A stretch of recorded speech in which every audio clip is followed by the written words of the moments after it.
اعوذ باللہ من الشیطان الرجیم بسم اللہ الرحمن الرحیم انما ولیکم اللہ ورسولہ، بے شک دوست تمہارا اللہ تعالیٰ اور اس کا رسول، والذین آمنوا اور وہ لوگ ایمان لائے، الذین یقیمون الصلاۃ وہ قائم کرتے ہیں نماز، ویؤتون الزکاۃ اور ادا کرتے ہیں زکوٰۃ، وہم راکعون اور وہ رکوع کرتے ہیں، وَهُمْ رَاكِعُونَ اور وہ عاجزی کرتے ہیں، وَمَن يَتَوَلَّ اللَّهَ اور جس نے دوست بنایا اللہ تعالیٰ کو، وَرَسُولَهُ اور اس کے رسول کو، وَالَّذِينَ آمَنُوا اور ان کو جو ایمان لائے، فَإِنَّ حِزْبَ اللَّهِ پس بے شک گروہ اللہ تعالیٰ کا ہم الغالبون، بے شک وہی گروہ ہے اللہ تعالیٰ کا وہ غالب آنے والے ہیں۔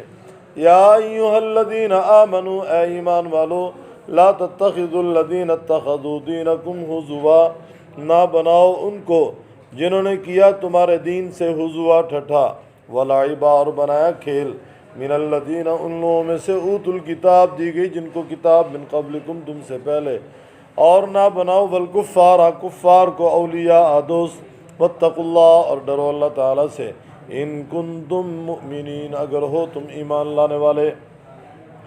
وَإِذَا نَادَيْتُمْ اور جب تم بلاتے ہو الی الصلاۃ طرف نماز کے، اتخذوها ہزوا ولعبا تم کرتے ہو اس سے ہزوا ٹھٹھا اور بناتے ہو کھیل، ذالک بانہم قوم لا یعقلون اس وجہ سے کہ بے شک وہ قوم نہیں سمجھتی۔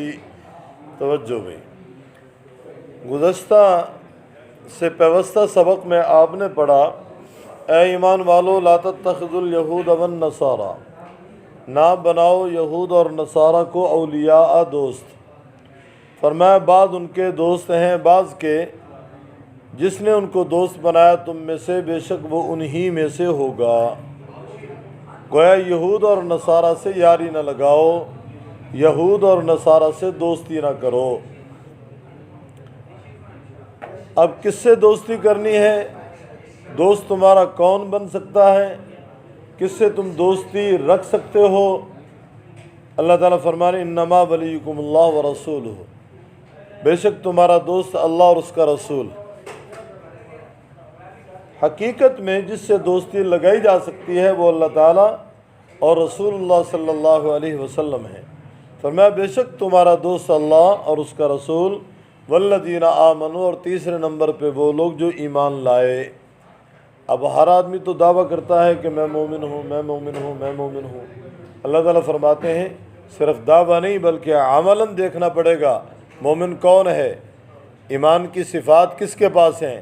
یہاں 3 صفات بیان ہوئیں۔ الذین یقیمون الصلاۃ پہلی صفت، فرمایا وہ نماز قائم کرتے ہیں، وہ نماز کا اہتمام کرتے ہیں، اپنے وقت پہ نماز ادا کرتے ہیں۔ اور حدیث میں ذکر آپ صلی اللہ علیہ وسلم نے فرمایا من ترک الصلاۃ عمدا فقد کفر، جس نے جان بوجھ کر نماز چھوڑ دی وہ کافر ہو گیا۔ گویا جس نے جان بوجھ کے نماز چھوڑی وہ اسلام سے فارغ ہو گیا۔ تو امام احمد بن حنبل رحمۃ اللہ علیہ تو بے نمازی کے قتل کا حکم دیتے ہیں، کہتے ہیں جو نماز نہیں پڑھتا اسے زمین کی پشت کو پاک کر دو، اسے زمین پہ رہنے کا حق نہیں ہے، گویا اسے قتل کر دو۔ اس سے پہلے اسباق میں بات گزر چکی۔ باقی 3 امام بھی یہ اس بات پہ متفق ہیں کہ سزا بے نمازی کو ملنی چاہیے۔ امام مالک اور امام شافعی بھی قتل کے قائل ہیں، لیکن وہ کہتے ہیں کہ کافر تو نہیں ہوا، چونکہ گناہ اس کا اتنا بڑا ہے لہذا قتل کر دیا جائے۔ امام حنیفہ رحمۃ اللہ علیہ قتل کے قائل نہیں ہیں، وہ کہتے ہیں جیل میں ڈال دو۔ تو یقیمون الصلاۃ کا معنی ہے نماز اپنے وقت پہ ادا کرنے والے ہیں۔ وَيُؤْتُونَ الزَّكَاةَ دوسری صفت، فرمایا وہ زکوٰۃ ادا کرتے ہیں، صاحب نصاب ہیں تو زکوٰۃ ادا کرتے ہیں، اور اگر وہ غریب ہیں صاحب نصاب نہیں تو زکوٰۃ وصول کرتے ہیں۔ وہ 2 ہی طبقے ہیں اور دونوں طبقے زکوٰۃ سے جڑے ہوئے ہیں۔ ایک طبقہ زکوٰۃ دینے والا ہے، ایک طبقہ زکوٰۃ لینے والا ہے۔ جوامع الکلم میں سے ایک چھوٹا سا جملہ آپ صلی اللہ علیہ وسلم کی زبان مبارک سے جو ارشاد ہوا، الزکوٰۃ قنطرۃ الاسلام، زکوٰۃ اسلام کا پل ہے۔ فرمایا امیر اور غریب کو گویا کہ زکوٰۃ کے ذریعے ملنے کا موقع ملتا ہے، جس طرح ایک نہر ہے، دو کنارے، ایک کنارے سے دوسرے کنارے تک پہنچنے کے لیے پل کو واسطہ بنایا جاتا ہے، فرمایا امیر زکوٰۃ نکالتا ہے اور غریب تک پہنچا دیتا ہے۔ امیر اگر زکوٰۃ نہیں نکالے گا غریب تک پہنچے گی نہیں، تو غریب اس زکوٰۃ سے استفادہ کر رہا ہے۔ فرمایا یہ دونوں طبقے زکوٰۃ سے جڑے ہوئے ہیں، تو زکوٰۃ صاحب نصاب کے لیے نکالنی فرض ہے، اور نکال کے دے گا کس کو؟ فرمایا جو صاحب نصاب نہیں ہے، گویا وہ زکوٰۃ کا مستحق ہے جو وہ زکوٰۃ لے گا۔ وَيُؤْتُونَ الزَّكَاةَ وَهُمْ رَاكِعُونَ، تیسری صفت، فرمایا وہ عاجزی کرتے ہیں۔ تفسیر روح المعانی، عربی میں تفسیر ہے، علامہ آلوسی رحمہ اللہ اور امام بیضاوی یہ دونوں راکعون کے معنی عاجزی کرتے ہیں کہ وہ عاجزی کرنے والے ہیں، اور بعض یہاں راکعون کے معنی رکوع کرتے ہیں کہ وہ رکوع کرنے والے ہیں۔ یہود کی نماز میں رکوع نہیں تھا، امت محمدیہ کو جو نماز ملی اس میں رکوع کا حکم ہے۔ وَارْكَعُوا مَعَ الرَّاكِعِينَ وَهُمْ رَاكِعُونَ، فرمایا وہ عاجزی کرنے والے ہیں۔ وَمَن يَتَوَلَّ اللَّهَ، جس نے دوست بنایا اللہ تعالیٰ کو اور اس کے رسول کو، وَالَّذِينَ آمَنُوا، اور ان لوگوں کو جو ایمان لائے، فَإِنَّ حِزْبَ اللَّهِ، فرمایا پس بے شک وہ گروہ ہے اللہ تعالیٰ کا، ہم الغالبون، وہی غالب آنے والے ہیں۔ یہ رب العزت کا وعدہ ہے۔ وَأَنْتُمُ الْأَعْلَوْنَ إِن كُنتُم مُؤْمِنِينَ، فرمایا اگر تمہارے پاس ایمان ہے تو غلبہ تمہارا مقدر ہے، تم ہی غالب رہو گے اگر تم ایمان لانے والے ہو۔ ایمان شرط ہے، ایمان ہے تو غلبہ تمہارے ساتھ ہے، اور اگر ایمان سے تم خالی ہو تو پھر غلبے کی امید نہ رکھو۔ فَإِنَّ حِزْبَ اللَّهِ هُمُ الْغَالِبُونَ، بے شک وہی گروہ ہے اللہ تعالیٰ کا، وہ غالب آنے والے ہیں۔ یا ایھا الذین آمنوا، اے ایمان والو، لا تتخذوا الذین اتخذوا دینکم ھزوا ولعبا، نہ بناؤ ان کو جنہوں نے کیا تمہارے دین سے تمسخر، جو تمہارے دین کا مذاق اڑاتے ہیں، جو تمہارے دین کو ٹھٹھا کر بناتے ہیں اور کھیل بناتے ہیں۔ فرمایا نہ بناؤ ان کو اور ان لوگوں کو جن کو کتاب دی گئی تم سے پہلے، اور نہ بناؤ کافروں کو۔ کیا نہ بناؤ؟ اولیاء، دوست۔ کسی کے ذہن میں یہ بات آ سکتی تھی کہ لا تتخذوا اليہود والنصارى اولیاء میں صرف اہل کتاب سے دوستی لگانے کا ذکر ہے کہ اہل کتاب سے دوستی نہیں لگانی، یہاں فرمایا کافروں سے بھی دوستی نہیں لگانی۔ لا تتخذوا الذین اتخذوا دینکم ھزوا ولعبا من الذین اوتوا الکتاب من قبلکم والکفار، یعنی نہ تو ان لوگوں سے دوستی کرو جو تمہارے دین کا مذاق اڑاتے ہیں، جو تمہارے دین سے تمسخر کرتے ہیں، جو تمہارے دین سے ٹھٹھا کرتے ہیں، اور نہ ان کو دوست بناؤ جو کافر ہیں۔ کوئی اہل کتاب میں سے جو تمہارے دین کا مذاق اڑا رہے ہیں وہ بھی تمہارے دوست نہیں بن سکتے، اور کفار میں سے جو تمہارے دین کا تمسخر اڑا رہے ہیں وہ بھی تمہارے دوست نہیں بن سکتے۔ واتقوا اللہ، ڈرو اللہ تعالیٰ سے، ان کنتم مؤمنین، اگر ہو تم ایمان لانے والے۔ ہر دور کے اندر دین کا تمسخر ہوتا رہا ہے، دین کا تمسخر کرنے والے لوگ کرتے رہے ہیں، لیکن جہاں غیرت ہے، جہاں ایمان ہے، اور جہاں کچھ سوجھ بوجھ ہے، جہاں اہل علم موجود رہے ہیں، وہاں احتجاج ہوا اور دفاع کے لیے وہ کھڑے ہوئے، اور ان لوگوں نے آوازیں بلند کی ہیں، بھئی ایسے نہ کرو، ایسے نہ کرو۔ ہمارے شیخ رحمہ اللہ فرمایا کرتے تھے 1935 میں یہاں گجرانوالہ میں انگریز کا دور تھا، تو اعلان ہوا کہ حج پہ فلم دکھائی جائے گی۔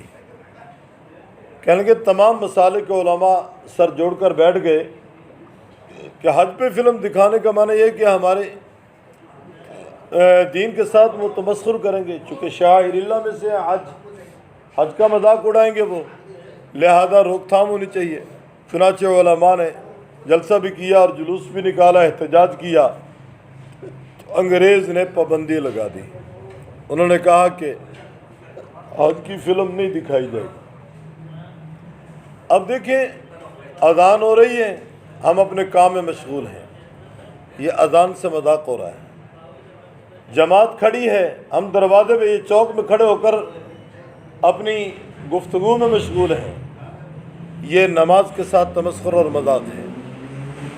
اس طرح ایک آدمی روزانہ شیو کراتا ہے، داڑھی کراتا ہے، سنت رسول کے ساتھ تمسخر ہے۔ رمضان مبارک کا مہینہ آتا ہے، روزے نہیں رکھے جاتے، رمضان کے ساتھ مذاق ہے۔ رات کو تراویح پڑھتے ہیں لوگ، قرآن پاک سنایا جاتا ہے، مسلمانوں کے بچے تراویح نہ پڑھیں، یہ رمضان مبارک کی راتوں کے ساتھ تمسخر ہے۔ اور صاحب استطاعت ہو کر کوئی حج نہ کرے، حج کے ساتھ تمسخر ہے۔ صاحب نصاب ہے، قربانی واجب ہے، قربانی نہیں کرتا، قربانی کے ساتھ مذاق ہے۔